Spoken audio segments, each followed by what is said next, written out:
ಎಲ್ಲ ವಿದ್ಯಾರ್ಥಿ ಮಿತ್ರರಿಗೆ ಈ ಒಂದು ವಿಡಿಯೋಗೆ ಪ್ರೀತಿಯ ಸ್ವಾಗತ. ಇವತ್ತಿನ ಒಂದು ವಿಡಿಯೋದಲ್ಲಿ ನಾವು ಹಿಂದಿನ ಕ್ಲಾಸಲ್ಲೆಲ್ಲ ಚಾನಲಲ್ಲಿ ಒಂದು ಪೋಲ್ ಹಾಕಿದೆ, ವಿಡಿಯೋಗೆ ಸಂಬಂಧಿಸಿದಂತಹ ಕ್ಲಾಸ್ಗಳು ಬೇಕಂತ.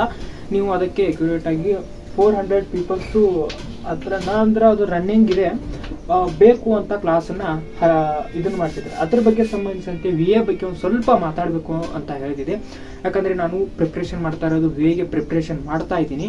ಅದಕ್ಕೆ ನನಗೂ ಗೊತ್ತಿಲ್ಲ ಯಾವ ರೀತಿ ಓದಬೇಕು. ನಾನು ಆನ್ಲೈನ್ ಕ್ಲಾಸ್ಗಳನ್ನು ನೋಡ್ತಾ ಇದ್ದೀನಿ.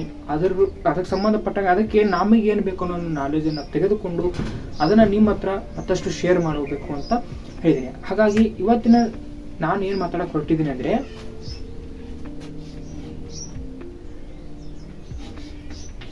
PAO ಅಂದರೆ ಗ್ರಾಮ ಆಡಳಿತ ಅಧಿಕಾರಿಗೆ ಸಂಬಂಧಿಸಿದಂತಹ ಟೈಮ್ ಟೇಬಲ್ ಅರ್ಜಿ ಡೇಟ್ ಮುಗಿದಿದೆ.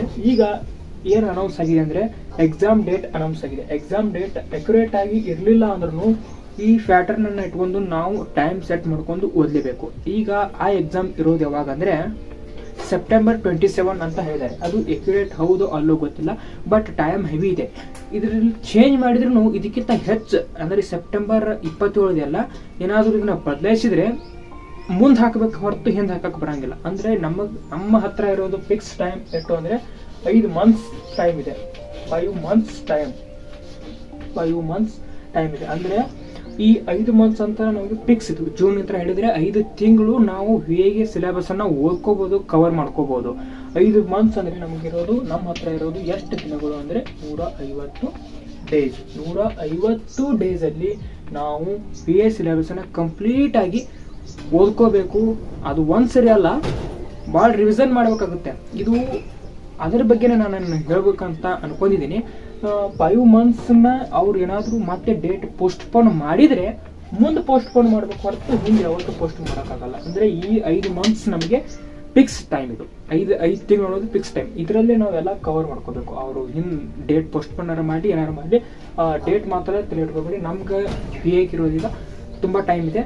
ಅದರಲ್ಲಿ ಇನ್ನೊಂದು ಏನು ಪ್ರಾಬ್ಲಮ್ ಆಗ್ತದೆ, ರೆಗ್ಯುಲರ್ ಕ್ಲಾಸ್ ಮಾಡೋಕ್ಕಾಗ್ತಾ ಇಲ್ಲ. ಕ್ಲಾಸ್ ಅಂದರೆ ನಾನು ಅಂದರೆ ಈಗ ಒಬ್ಬೊಬ್ರು ಹೆಂಗಿರುತ್ತೆ ಅಂದರೆ, ಮಾಡಬೇಕು ಅನ್ನೋ ಯೋಚನೆ ಇದ್ದವ್ರಿಗೆ ಅವಕಾಶಗಳಿರಲ್ಲ, ಸರಿಯಾದ ವ್ಯವಸ್ಥೆ ಇರಲ್ಲ.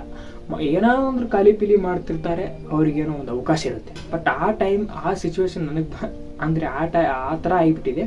ಅದಕ್ಕಾಗಿ ಇರಲಿ, ಎಲ್ಲವನ್ನು ಸಾಲ್ವ್ ಮಾಡ್ಕೊಂಡು ಡೈಲಿ ಕ್ಲಾಸ್ ಮಾಡೋಕ್ಕೆ ಪ್ರಯತ್ನ ಪಡ್ತೀನಿ. ಅಲ್ಲ ಮಾಡಲೇಬೇಕು, ಫಿಕ್ಸ್ ಅದು.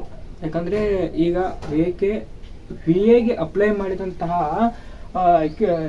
ಮಾಹಿತಿ ಪ್ರಕಾರ ಒಂದು ವಾಟ್ಸಪ್ಪಲ್ಲಿ ಮೆಸೇಜ್ ಬರ್ತಾ ಇತ್ತು. ಏನಂದರೆ 10 ಲಕ್ಷ ಜನ PAಗೆ ಪೋಸ್ಟ್ ಹಾಕಿದ್ದಾರೆ ಅಂತ, PA ಪೋಸ್ಟ್ಗೆ ಅಪ್ಲೈ ಹಾಕಿದ್ದಾರೆ ಅಂತ. ಒಟ್ಟು 1000 ಹುದ್ದೆಗಳಿಗೆ 10 ಲಕ್ಷ ಜನ PAಗೆ ಅಪ್ಲೈ ಮಾಡಿದ್ದಾರೆ ಅಂತ ಒಂದು ಸುದ್ದಿ ಓಡಾಡ್ತಾ ಇತ್ತು. ಅಂದರೆ ಇದು ಎಷ್ಟು 10 ಲಕ್ಷ ಅಕ್ಯುರೇಟ್ 10 ಲಕ್ಷ ಅನ್ನೋದು ಎಷ್ಟು ಕರೆಕ್ಟು ಸುಳ್ಳು ಗೊತ್ತಿಲ್ಲ. ಬಟ್ ಈ 1000 ಪೋಸ್ಟ್ಗಳಿಗೆ 10 ಲಕ್ಷ ನಂಬರ್ ಅಕ್ಯುರೇಟ್ ಇಲ್ಲದೆ ಇರ್ಬೋದು. ಬಟ್ ಇದರ ಆಸ್ಪಾಸಲ್ಲಿ ಮಾತ್ರ ಅರ್ಜಿಗಳು ಸಲ್ಲಿಕೆ ಆಗಿದೆ. ಯಾಕಂದರೆ ಹುದ್ದೆಗಳು ಸಂಖ್ಯೆ ಹೆಚ್ಚಿದೆ. ನೆಕ್ಸ್ಟು ಈ ಹುದ್ದೆ ಬಂದುಬಿಟ್ಟು ಸೆಕೆಂಡ್ PUC ಮೇಲೆ ಇದೆ. ಸೆಕೆಂಡ್ PUC ಮೇಲೆ ಅದರಿಂದ ಅನೇಕ ಗ್ರ್ಯಾಜುಯೇಟ್ಗಳು ಸೆಕೆಂಡ್ PUC ಮುಗಿಸ್ತಾರೆ, ತುಂಬ ಜನ ಇರ್ತಾರೆ. ಅದರಲ್ಲೂ ನಿರುದ್ಯೋಗ ಸಮಸ್ಯೆ ಹೆಚ್ಚಿದೆ ನಮ್ಮ ಭಾರತದಲ್ಲಿ. ಇದನ್ನೆಲ್ಲವನ್ನ ಇಟ್ಕೊಂಡ್ರೆ 10 ಲಕ್ಷ ಆಸುಪಾಸು VAಗೆ ಅಪ್ಲೈ ಮಾಡಿದವರು ಇರಲೇಬಹುದು. ಇದನ್ನೆಲ್ಲ ತಿಳಿಯಿಟ್ಕೊ ಅಂದರೆ ಈಗ ಈ 10 ಲಕ್ಷದಲ್ಲಿ ಎಲ್ಲರೂ ಕೋಚಿಂಗ್ ಮುಗಿಸಿ ಇದು ಮಾಡ್ತಿದ್ದಾರೆ ಅನ್ನೋಂಗಿಲ್ಲ. ಎಲ್ಲರೂ ಎಷ್ಟೋ ಆನ್ಲೈನ್ ಕೋಚಿಂಗ್ಗಳು ನಡೀತಿದ್ದಾವೆ. ಆ ಆನ್ಲೈನ್ ಕೋಚಿಂಗನ್ನು ಹಚ್ತಾರೆ ಅನ್ನೋದು ಇರೋದಿಲ್ಲ. ಅವ್ರಿಗೆ ಕೋಚಿಂಗ್ ಇರೋದಿಲ್ಲ, ಕಾಂಪಿಟೇಟಿವ್ ಟಚ್ ಇರೋದಿಲ್ಲ, ಒಟ್ಟು ಹಾಕಿಬಿಟ್ಟಿರ್ತಾರೆ. ಬಟ್ ಎಕ್ಸಾಮ್ ಸರಿಯಾಗಿ ಬಂದಾಗ ಅವಾಗ ಸರ್ಚ್ ಮಾಡೋಕ್ಕಾಗ್ತಾರೆ. ಬಟ್ ಆಗ ಸರ್ಚ್ ಮಾಡೋದಕ್ಕಿಂತಲೇ ಈ 5 ಮಂತ್ಸನ್ನು ನಾವು ಯುಟಿಲೈಸ್ ಮಾಡ್ಕೊಂಡು ಅನೇಕ ಅಂದರೆ ಸೆಕೆಂಡ್ PUC ಮೇಲೆ ಹಾಕಿದ್ದಾರೆ ಅಂದರೆ ಅನೇಕ ಡಿಗ್ರಿ ಹೋಲ್ಡರ್ಸ್ಗಳು, ಡಿಗ್ರಿ ರನ್ನಿಂಗ್ಸ್ ಇರೋರು ಕೂಡ ಹಾಕಿರ್ತಾರೆ. ಅಂದರೆ ಈಗ ಡಿಗ್ರಿ ಓದ್ತಾ ಇದ್ದು ಅವರು ಕೂಡ PAಗೆ ಅಪ್ಲೈ ಮಾಡಿರ್ತಾರೆ. ಎರಡೂ ಮಾಡಬೇಕಾಗುತ್ತೆ. ಅಂದರೆ ಸೆಮ್ ಸಿಲೆಬಸ್ಸನ್ನು ಓದಬೇಕು, ಅದ್ರ ಜೊತೆಗೆ PA ಸಿಲೆಬಸ್ಸನ್ನು ಓದಬೇಕಂತ ಇಟ್ಕೊಂಡು ಅವರು ಮಾಡ್ತಿರ್ತಾರೆ. ಇಂಥಲ್ಲೆಲ್ಲ ಅಡಚಣೆಗಳೊಂದಿಗೆ ಡೇಟ್ ಅನೌನ್ಸ್ ಆಗಿದೆ ಒಂದು ಖುಷಿ. ಯಾಕಂದರೆ ಟೈಮ್ ನಮಗೆ ಒಂದು ಅಕ್ಯುರೇಟ್ ಆದಂಥ ಟೈಮ್ ಟೇಬಲ್ನ ಸೆಟ್ ಮಾಡ್ಕೋದಕ್ಕೆ ಡೇಟ್ ಬಿಟ್ಟಿದ್ದಾರೆ. ಈ 150 ದಿವಸದಲ್ಲಿ ನಾವು ಇಷ್ಟು ದಿವಸ ಇದನ್ನೇ ಓದಿ, ಇಷ್ಟು ದಿವಸ ಇದೇ ಸಬ್ಜೆಕ್ಟ್ ಓದಿ ಅಂತ ನಾವು ಹೇಳಕ್ಕೆ ಬರೋದಿಲ್ಲ. ಯಾಕಂದರೆ ನಾನು ಓದ್ತಾ ಇದ್ದೀನಿ. ಅದು ಯಾವ ರೀತಿಯನ್ನು ನಾನು ಇಲ್ಲೊಂದಿಷ್ಟು ಕ್ಲಾಸನ್ನು ತೊಗೊಂಡು ಒಂದಿಷ್ಟು ಇನ್ಫಾರ್ಮೇಷನ್ ತೊಗೊಂಡು ನಿಮಗೆ ಹೇಳ್ಬೇಕಂತ ಅನ್ಕೋದಾದರೆ ನಮಗೆ 150 ಡೇಸ್ ಇದೆ ಅಂದರೆ 150 ದಿವಸದಲ್ಲಿ ಡಿವೈಡೆಡ್ ಬೈ 2 ಮಾಡಲೇಬೇಕು ನಾವು. ಯಾಕಂದರೆ ಅರ್ಧ ನಿದ್ದೆ ಆಯಿತು, ಕೆಲಸ ಆಯಿತು ಅನ್ನೋದ್ರೆ ನಮಗೆ 150ರಾಗ ನಾವು ಡಿವೈಡೆಡ್ ಬೈ 2 ಮಾಡಿದರೆ ನಮ್ಮ ಹತ್ರ ಉಳಿಯೋದು ಎಷ್ಟಂದರೆ 75 ಡೇಸ್ ಮಾತ್ರ. ಈ 75 ಡೇಸಲ್ಲಿ ನಾವು ಒಟ್ಟು 13 ಸಬ್ಜೆಕ್ಟ್ ಸಿಲೆಬಸ್ಸನ್ನು ಕವರ್ ಮಾಡಬೇಕು. 13 ಸಬ್ಜೆಕ್ಟ್ ಸಿಲೆಬಸ್ಸನ್ನು ಕವರ್ ಮಾಡಲೇಬೇಕು. ಈ 13 ಸಬ್ಜೆಕ್ಟ್ನ ಸಿಲೆಬಸ್ಗೆ ಬೇಕಾಗಿರೋಂಥ ಸಮಯ ಎಷ್ಟು ಅಂದರೆ ಒಂದು ಸಬ್ಜೆಕ್ಟ್ಗೆ ಹತ್ತತ್ರ ಅಂದರೆ 7 ಡೇಸ್ ಟೈಮ್ ಸಿಗುತ್ತೆ ನಮಗೆ. ಹತ್ತತ್ರ ಅಂದರೆ 7 ಡೇಸ್ ಟೈಮ್ ಸಿಗುತ್ತೆ. ಅದು ಒಂದು ದಿನಕ್ಕೆ ನಾವು 12 ಅವರ್ಸ್ ಸ್ಟಡಿ ಮಾಡಿದರೆ ಮಾತ್ರ. ಒಂದು ದಿನಕ್ಕೆ 12 ಅವರ್ಸ್ ಸ್ಟಡಿ ಮಾಡಲೇಬೇಕು, ಅದು ಅನಿವಾರ್ಯ. 5 ಮಂತ್ಸ್ ಅಂದರೆ ಕಾಂಪಿಟೇಟಿವ್ ಫೀಲ್ಡ್ ಅಂದರೆ ಅದು ಹಾಗೆ ಇರುತ್ತೆ, ಅಷ್ಟು ಓದಲೇಬೇಕು. ಅಂದರೆ ನಾನು ಓದಬೇಕು, ನಿಮಗೆ ಈ ರೀತಿ ಕಂಡೀಷನ್ ಇರುತ್ತೆ. ಆದರೆ ಮತ್ತೊಂದು ಏನು ನನಗೆ ಕ್ಲಾಸ್ ಮಾಡೋಕ್ಕೆ ಏನು ಪ್ರಾಬ್ಲಮ್ ಆಗುತ್ತೆ ಅಂದರೆ ಒಂದು ಸ್ವಲ್ಪ ಅಡಚಣೆಗಳು. ಅಂದರೆ ಇದು ಯಾವ ರೀತಿ ಅಂದರೆ ಮೊನ್ನೆ ಒಂದು ವಿಡಿಯೋ ಮಾಡಿದೆ, ಅಂದರೆ ನಾನು VA ಬಗ್ಗೆ ಡೈಲಿ ಕ್ಲಾಸ್ ಮಾಡ್ತೀನಿ ಅಂತ ಮೊನ್ನೆ ಒಂದು ಕ್ಲಾಸಲ್ಲಿ ವಿಡಿಯೋ ಮಾಡಿದೆ. ಅದಾದ ನಂತರ ಆ ವಿಡಿಯೋ ಅಪ್ಲೋಡ್ ಮಾಡಿದ ನಂತರ 5 ದಿನಗಳವರೆಗೆ ನಾನು ವಿಡಿಯೋ ಯಾವುದೂ ಅಪ್ಲೋಡ್ ಮಾಡಲೇನೇ ಇಲ್ಲ. ಯಾಕಂದರೆ ಅಕ್ಯುರೇಟ್ ಆದಂಥ ನನ್ನ ಹತ್ರ ಟೈಮ್ ಟೇಬಲ್ ಇಲ್ಲ, ಮಾಡಬೇಕನ್ನೋದು ಒಂದು ತಲೆಯಲ್ಲಿ ಯೋಚನೆ ಇದೆ. ಆ ಯೋಚನೆ ಇಟ್ಕೊಂಡು ಪೂರ್ತಿ ಡೇನ ಬರೀ ಯೋಚನೆಯಲ್ಲಿ ಕಳೆಯೋದಾಗಿದೆ. ಅಂದರೆ ಅದನ್ನು ಕಾರ್ಯರೂಪಕ್ಕೆ ತರಕ್ಕೆ ಆಗ್ತಾ ಇಲ್ಲ. ಯಾಕಂದರೆ ಸರಿಯಾದ ವ್ಯವಸ್ಥೆ ಇಲ್ದಿರ್ಬೋದು. ಅಂದರೆ ಯಾವುದು ವ್ಯವಸ್ಥೆ ಏನೋ ಒಂದು ಒಳ್ಳೆ ಕೆಲಸ ಆಗ್ತಿದೆ ಅಂದರೆ ಅದಕ್ಕೆ ಯಾವುದೇ ಸರಿಯಾದಂಥ ವ್ಯವಸ್ಥೆ ಸಿಗೋದೇ ಇಲ್ಲ. ಅದನ್ನು ನಾವು ವ್ಯವಸ್ಥೆನ ಮಾಡ್ಕೋಬೇಕಾಗುತ್ತೆ.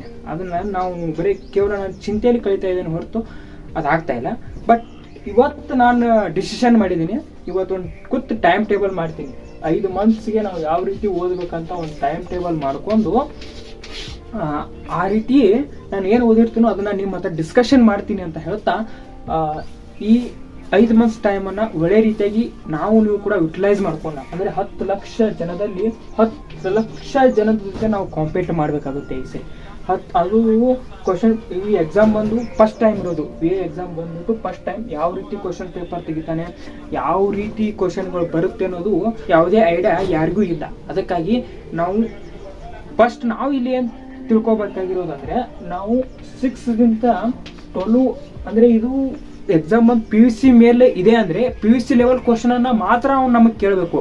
PUC ಲೆವೆಲ್ ಕ್ವಶನ್ ಅಂದರೆ ಕ್ವಶನನ್ನು ಡೆಪ್ತ್ ಆಗಿ ಕೇಳೋದಿಲ್ಲ, ಅವನು PUC ಲೆವೆಲಲ್ಲಿ ಇಟ್ಕೊಂಡು ಕ್ವಶನನ್ನು ಕೇಳ್ತಾನೆ. ಅಂದರೆ ಇದೇನು 6ನೇ ತರಗತಿಯಿಂದ 12ವರೆಗೆ ಇರತಕ್ಕಂಥ ಸಿಲೆಬಸ್ಸಲ್ಲಿ ಇರುವಂಥದ್ದನ್ನು ಅವನು ಕೇಳ್ತಾನೆ. ಆಥರ್ ಬುಕ್ಸನ್ನು ಓದೋದು ಅಷ್ಟೊಂದು ಸೂಕ್ತ ಅಲ್ಲ. VAಗೆ ಸಂಬಂಧಪಟ್ಟಂತೆ ಆಥರ್ ಬುಕ್ಸನ್ನು ಓದೋದು ನೆಕ್ಸ್ಟ್ ಟೈಮ್ ಇದ್ರೆ ಓದ್ಬೋದು. ಅದಕ್ಕಿಂತ ಮುಂಚೆ ಈ 6ರಿಂದ 12 6ರಿಂದ 12ನೇ ತರಗತಿ ಬುಕ್ಸ್ಗಳು NCERT ಬುಕ್ಸ್ಗಳು ಏನು ಸಿಗ್ತಾವಲ್ಲ ಇವುಗಳನ್ನು 3 ಬಾರಿ ಆದರೂ ಓದಲೇಬೇಕು. ನಾವು 3 ಬಾರಿ ಆದರೂ ಇವುಗಳನ್ನು ಓದಬೇಕು. ಇವುಗಳನ್ನ ಓದಬೇಕು ಅಂದರೆ ಅವನ್ನ ಕಂಪ್ಲೀಟಾಗಿ ಸ್ಟೋರಿ ಗತಿ ಓದ್ಕೋತ ಹೋಗೋದಲ್ಲ, ಅದರಲ್ಲಿರುವ ಅಂಶಗಳನ್ನು ನಾವು ತಿಳ್ಕೊಬೇಕು. ನಿಮಗೆ ತಿಳ್ಕೊಳ್ಳಿ ಅಂತ ಅಲ್ಲ, ನಾನು ತಿಳ್ಕೊಬೇಕು. ಯಾಕಂದರೆ ನಾನು ಅಪ್ಲೈ ಮಾಡಿದ್ದೀನಿ ಅಂದರೆ ನಾನು ಓದಲೇಬೇಕು. 3 ಬಾರಿ ಆದ್ರೂ ರಿವಿಷನ್ ಮಾಡಿ ಅದರಲ್ಲಿರೋ ಅಂಶಗಳನ್ನ, ಅದರಲ್ಲಿರೋ ಎಕ್ಸಾಮ್ ಪರ್ಪಸ್ ಪಾಯಿಂಟ್ಸ್ಗಳನ್ನು ನಾವು ನೋಟ್ಸ್ ಮಾಡ್ಕೊತಾ ಹೋಗಲೇಬೇಕಾಗುತ್ತೆ. ಇವತ್ತಿನಿಂದ ನೀವು ಏನು ಮಾಡ್ಬೇಕಂದ್ರೆ, ನೀವು ಕಲಿತೆ ಬಂದಿರ್ತೀರಿ 6ರಿಂದ 12ನೇ ತರಗತಿ ಓದಿರ್ತಕ್ಕಂಥ ಸಿಲೆಬಸ್ಸನ್ನು ನೀವು ಏನು ಮಾಡಿ ಬುಕ್ಸ್ಗಳನ್ನು ಕ್ರೋಢೀಕರಿಸ್ಕೊಂಡು ಓದಕ್ಕೆ ಸ್ಟಾರ್ಟ್ ಮಾಡಿ.